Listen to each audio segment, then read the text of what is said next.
Sometimes I just get the urge to create something. Hi guys, and welcome back to a new video. Today we actually have to drive somewhere in order to film our video, so it's going to be a little bit of a drive. I have my cart full with things that we'll need, and I hope this video is going to be great fun. We are using my phone to record this because my camera died on me, so bear with me if any of the sound or camera looks a little bit weird.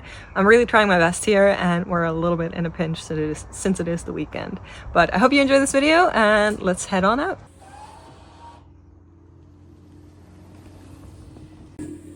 Let us put gas. My grandma actually has an issue with her hips, and so I thought what a great idea to just build her some raised garden beds to help out with the gardening that she will do regardless, because if you know grandmas, you know they'll do whatever they want and they don't care at all. But as you can see, I'm not alone. Huh? Raised garden beds. Raised garden beds. Hi and welcome guys. As you can see, I'm not alone today. I got a little bit of reinforcements. This is my cousin who has a lot more skill than me, so hopefully all goes well, and if it doesn't, I'm probably the reason why.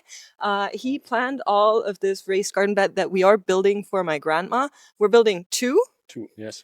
And it's going to be 2 meter on 1 meter 2 meters on 1 meter, yes, per raised garden bed, and we're using, I don't know the English words, but Lärchen and Douglasia. Because they're especially weatherfest. Yes, and resistance against fungus. Yeah. Yes. So everything you'd wish for. I promise I didn't have anything to do with the math part of it, but I will hopefully be able to help with the assembling part of it. And with that, I think let's get started. The way we planned this raised garden bed is by using these spikes. And one of the issues we ran into, and I'm not talking about the broken hammer, is that, as you can see right here, they would turn on us. So these spikes were supposed to hold up the posts that then we would be attaching planks to. And what we ended up doing is using the planks to then turn the spikes back into position to make sure the posts weren't all over the place. But I basically spent the majority of the day hammering posts and spikes into the floor, despite my mother, my grandma, my aunt, and probably everybody else telling me I shouldn't be doing this. The ground is too hard, the spikes are too long, and this hammer is not suitable. We pressed onward and decided to do it anyway. And so this is what I did most of the day. Please don't comment on my form. I've never hammered any posts into the floor before, so I feel like I did a good job. They had the first one already leveled. The second one we needed to level ourselves because there was a little bit of a misunderstanding between my grandma and I. And even though the spikes came with these holes, we decided to drill our own because eventually I forgot to buy the right screws.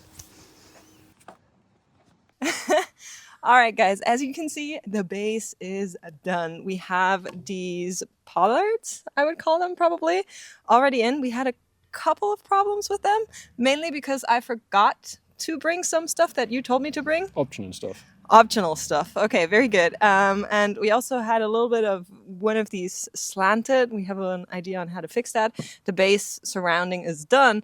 And behind us, you can see how it's going to look once all of our planks are done and the bed should be done. And we're going to be building a second one right there. Easy said, easy done, and that is precisely what we did. I started by leveling the ground, like I mentioned before, making sure we would have a little bit more of an even working space. And then our idea was to pre-build the first plank, as you can see here, and then drive both of the spikes into the ground at the same time. Now, I will say I hated this because it was way harder to get the posts into the ground like this, as I needed to constantly walk between both of them, and somehow I didn't have the right technique that apparently my cousin has, so that was quite difficult to me, and I much preferred the first way of how we did that. Cannot recommend this one. And from there on, we then went back to building our first square, and making sure that we would have a nice little box that we could build up onto. One of the things that was kind of difficult with the hammering of this is that with one hand, I don't feel like I had enough strength. But with two hands, I would always lose the block that we would use to make sure we're not beating the post into beyond. And so I would drop the extra block quite a couple of times or not hit in the right spot. And I just grow really tired because obviously I'm not very used to doing this kind of thing. So yeah, that was kind of difficult. I went back to then finishing out the leveling, making sure that we could work on there. And once we're done with the blanks, of course, there's still some more that needs to be done and to make these into functional garden beds for my grandma. But I eventually lost a couple of brain cells in the overall process here.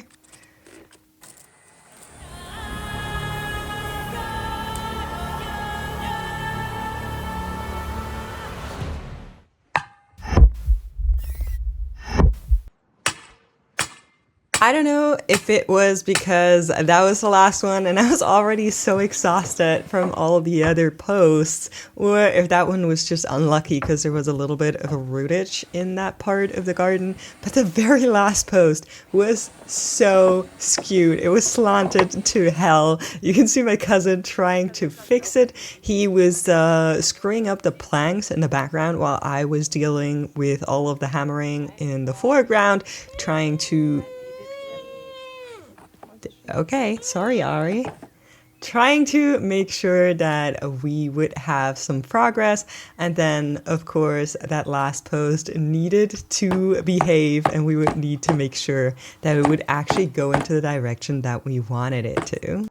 I kind of want to point out that even though my cousin knows how to do woodwork, I guess, neither of us had ever built a raised garden bed before, and my grandma knew this, of course, so she would come by frequently to document the process on her tablet, taking photos and making comments. Aus wie ein Hochbeet. Wie was? Wie ein Hochbeet. Ja.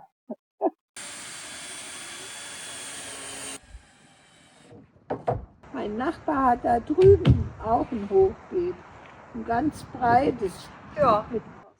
Once all the pleasantries were done and our posts were in the ground, we started screwing this baby up. Each of these planks had 3 screws on each of the posts, just making sure it would be hyper stable and stand test the trial of time and everything that was going on. I do quickly want to mention that my grandma decided how she wanted this to be. You can see that she's kind of tiny next to the boxes, but she wanted it to be this high, okay? And I'm not one to tell my grandma she's wrong. Once we had built the boxes, we put in some bunny wire, is I think what it's called, just to make sure there wouldn't be any mice that could crawl in from below. And here you can already see a little bit of a peek at how it's going to look, as well as some of the not so nice and nice spots of where the posts had maybe left their originally intended purpose on some of these corners. While my cousin was nailing the bunny wire to the bottom of the boxes, I was just taking some beauty shots and then preparing what needed to be done next, which is an additional layer of plastic wrapping, which would be covering the inside of the box to make sure that the wood wouldn't rot from having wet and dirty earth in there. You can see that we chose one that had this kind of like dimpled sheet that had these knobs to make sure that there would be a little bit of a gap between the foil and the wood within the garden bed. And while I was making sure that he could actually get these nails into the wood without too much movement and making sure that the foil would stay where it was, my cousin was inside and driving these nails into the wall to make sure it would help. Now, once the bunny wire is in, the next step would be to add a couple of branches, and my grandma collected a very small bucket of them. However, there was a lot of discussion on how they should be placed. In the end, there was an executive decision to just dump them in, and we decided to screw in the little handrail that we figured would be very nice to have for when she would need to place a watering can or little pots or just tools on top of it, just making it a little bit easier to place your body on the edges of the box. Okay, everybody, as you can see, we are done for today. We got both of them up. As you can see, one of them is not finished yet. Well, both of them aren't finished yet because we are not plans. But this one is still missing the foil and everything because something was missing there. But overall, we're happy. We're content. Yes, we're happy. Very good. I'm happy as well. I think all considered, they look really nice. I hope my grandma is going to like them a lot. And I think for the first time building a raised garden bed, we did pretty well. Yes. No? They stand pretty solid. That's right. They're hyper solid, I would say. There's a lot of screws in these things. They're not going to be moving for the next 10 to 20 years. So yeah, I don't know if I'll be able to finish the second part of when we'll add the foil there. There's some little twigs back there already, but of course there's still some earth still missing. Is that what you call it in English? I don't know. And then this one is just missing everything, but they are here. They're as high as my grandma wanted them. They're a little bit higher than your usual raised garden bed, but I hope she's going to love them lots and she will make great use of them. If you like this video, consider leaving a like there and a follow. Anything to add? Any shout outs? No? No. Perfect. In that case, I hope I see you guys in the next video. Thank you so much for watching, and we'll see you over there. Wie du reingekommen bist. Einfach.